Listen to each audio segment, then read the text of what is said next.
On the remote northeast coast of Costa Rica is a wild and beautiful corridor of the Atlantic lowland rainforest, a little-known natural treasure, rich beyond imagination in the abundance and variety of its tropical vegetation and wildlife, home of the caiman and the crocodile, and hundreds of fascinating species, birds, mammals, reptiles, amphibians, fish, and insects, including the handsome red lorid parrot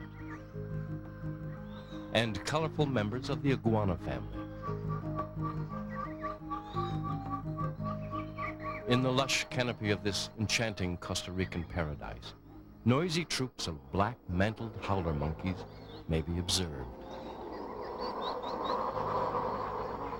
There are no roads into the area, only water highways, the Palacio and the Cano Palma, the river of palms.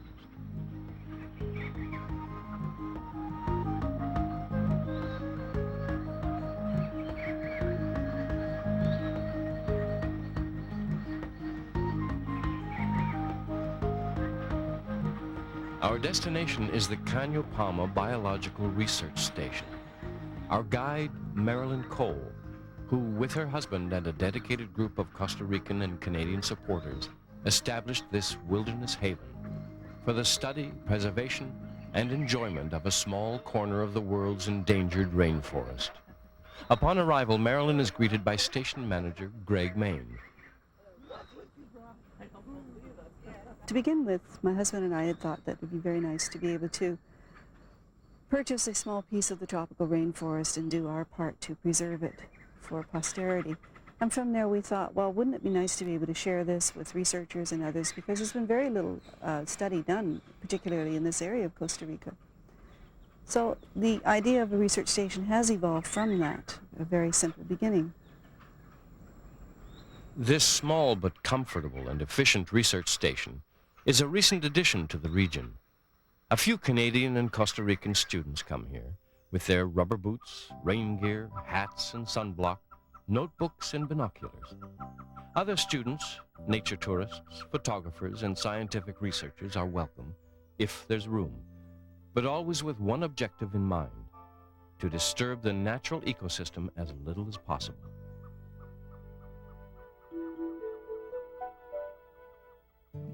Wild orchids splatter the thick green foliage with a rainbow of subtle colors. Translucent tree frogs may be sighted, possibly an undiscovered species looking for a name, or a dazzling myriad of moths and butterflies, hundreds of magnificently patterned species. Flying creatures and crawling creatures, anoles and lizards of the most original design and creation. The many sights and sounds of the tropical rainforest are here, in Costa Rica's Cano Palma region, a place to explore and preserve.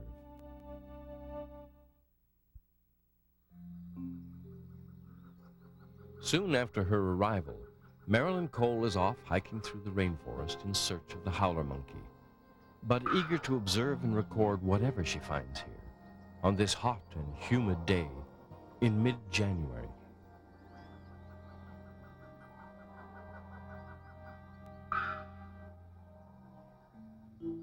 Back in Toronto, Ontario, Marilyn works at the splendid Metro Zoo while working towards a postgraduate degree in environmental studies.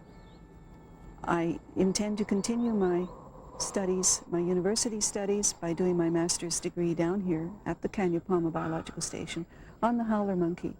There's very little known about the howler monkey in this particular area. Most of the studies have been done on island populations where they've been constrained by the very idea of an island.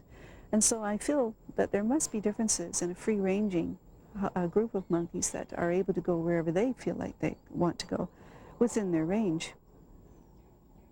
Sometimes it's not too difficult to find the howlers, Marilyn says, if they are shaking the branches or making their characteristic calls which carry for great distances.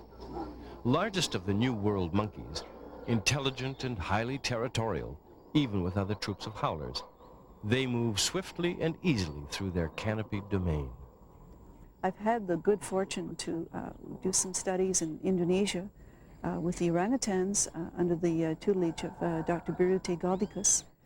And I've also studied some Barbary macaques in Gibraltar under Dr. Francis Burton.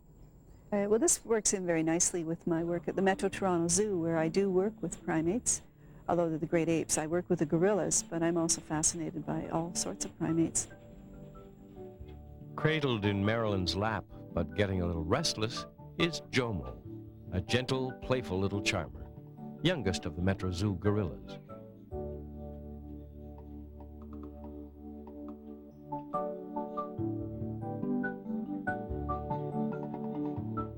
Jomo wanders away for a moment, but soon returns.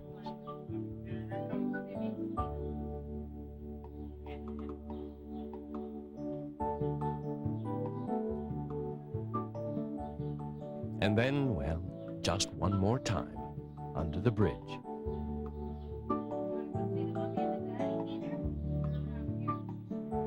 Jomo's mother was unable to supply milk, so he was hand-reared by the zoo staff, given much the same care and attention a human mother would provide for her child, looking after feeding and health needs, and making the young one feel secure.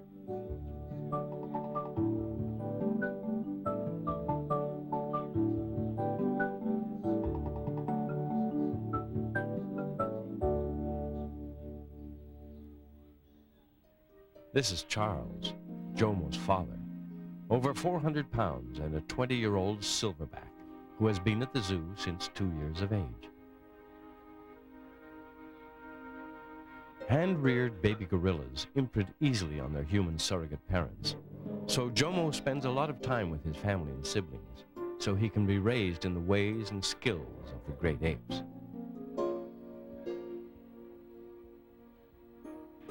This is 14-month-old Sakani, playing with her family babysitter, 9-year-old Catherine, who is not yet a mature adult, but learning to be a mother through first-hand experience. Up and away for a romp in the rafters. And a climb into a rooftop hammock. While down below, Charles, the silverback patriarch, scratches an itch. Later, Sakani is seen riding on the back of her mother, Samantha. They don't know it, but they're part of a scientific experiment involving Marilyn. A raisin feeder has been set up, and Samantha is seen using a primitive tool, a twig with a carved point, to dig raisins from the small holes. Until now, it was thought that gorillas could not use tools. It is expected that Sakani may learn this skill from observing her mother.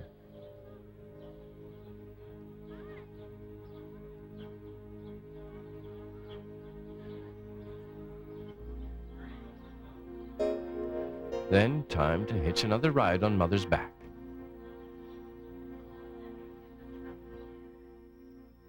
Back on the Cano Palma River in Costa Rica, near Caribbean beaches where giant sea turtles come ashore to nest, our exploration of the coastal lowland rainforest continues, with a closer look at the red lorid parrot, with its red forehead and powder blue crown. Its range is from Mexico to Brazil. Equipped with a powerful bill that can crack nutshells, it's a ravenous fruit eater and can strip a tree, although much of the fruit it dislodges falls to the ground, providing food for other species.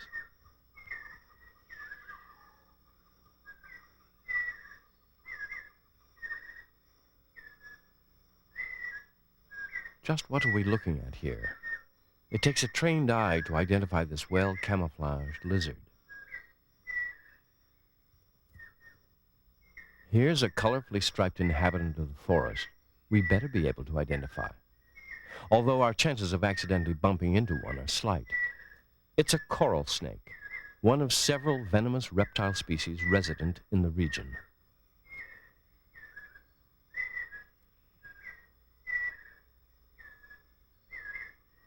This alert and curious creature is a young basilisk lizard. It's semi-aquatic, feeds on plants and insects, and is often referred to as the Jesus Christ lizard. Because it is so fast, it appears to walk, well, actually run across the water. Its toes are well adapted for carrying out this amazing illusion. It also leaps through the trees and shrubs with great agility, but has decided to remain still and watch us. Our journey on the river continues. Marilyn catches sight of something ahead in the aquatic vegetation by the riverbank. A caiman, a snub-nosed relative of the crocodile, with strong jaws and teeth, and a powerful tail used for swimming and as a weapon. It is a meat and fish eater. It sometimes snacks at the aquatic salad buffet. When not keeping an eye on intruders of the humankind.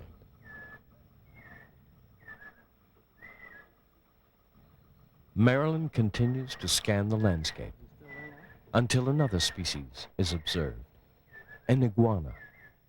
But iguanas have a habit of jumping into the water when disturbed, and then disappearing. Nearby, another iguana is sighted, about a meter in size, in orange and green courtship colors, with its distinctive back crest of spines. Then another iguana, bobbing its head up and down and pushing out its throat pouch or dewlap in a sometime courtship display, but also a territorial threat, telling us to move on.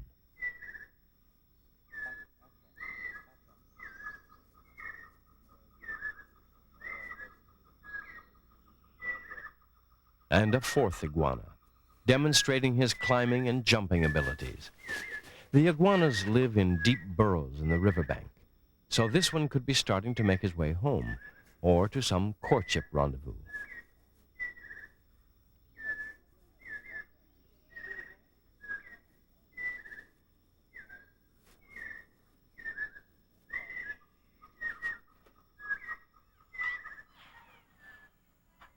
One of the great architects and nest builders of the bird kingdom resides in this tree, laying its eggs in complex, ingenious hanging baskets, nests woven mostly from grasses brought to the site by the look-alike parents.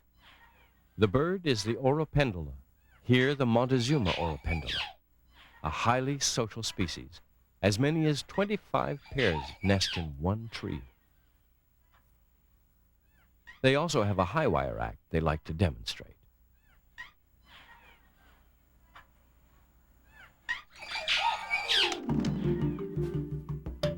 The Montezuma Oropendula is a handsome, industrious, chestnut-colored bird.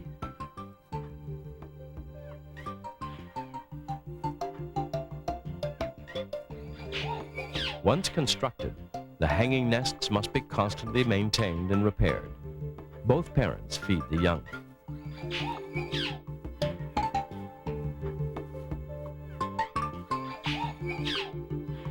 The long, pendulous nests sway in the wind, like rocking cradles. One more look at that high wire act. The amazing Montezuma Oropendula.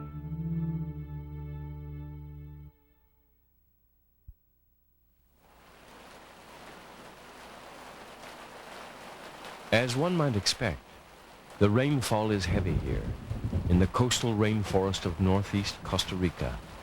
Some months more than others, and enough to keep the forest growing and some swamp-like areas wet year-round.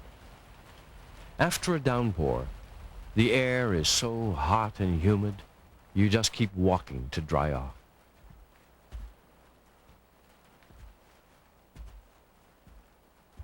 Marilyn pauses to examine an abandoned bird's nest.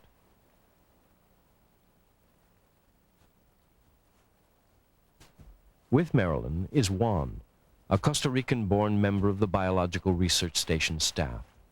Juan knows the area and is very knowledgeable about the behavior and movements of the local wildlife species.